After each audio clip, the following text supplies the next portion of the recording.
আসসালামু আলাইকুম। আমরা জানি কেউ কোনো কাজ এই মাত্র করেছে ওতে আমরা প্রেজেন্ট পারফেক্ট টেন্স ব্যবহার করে থাকি, যেখানে সাবজেক্টের পরে হ্যাভ হ্যাজের একটি বসে এবং তারপর ভার্বের পাস্ট পার্টিসিপল ফর্ম বসে। তো আজকে আমরা প্রেজেন্ট পারফেক্ট টেন্স কে ব্যবহার করে কিছু ইংরেজি বাক্য তৈরি করা শিখবো। তো আমাদের প্রথম বাক্য হচ্ছে আমি শুনেছি যে।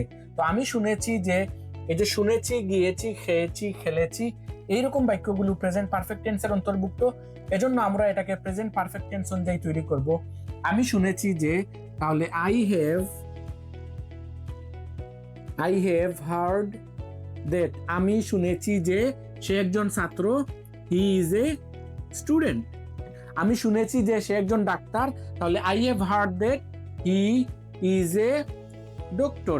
আমি শুনেছি যে সে ফুটবল খেলছিল, I have heard that he was playing football. আবার আমরা যদি বলতে চাই সে শুনেছে যে, তাহলে এখানে হবে হি হ্যাজ হার্ড দ্যাট সে শুনেছে যে তার ভাই বাড়িতে আসতেছে, তাহলে his brother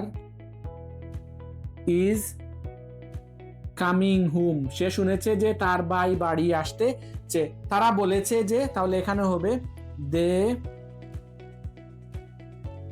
have told that তুমি একজন মিথ্যাবাদী, ইউ আর এ লায়ার। তারা বলেছে যে তুমি মিথ্যাবাদী।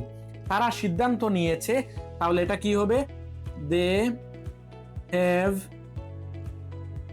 ডিসাইডেড। তারা সিদ্ধান্ত নিয়েছে যে, they have decided that they will go for a long walk.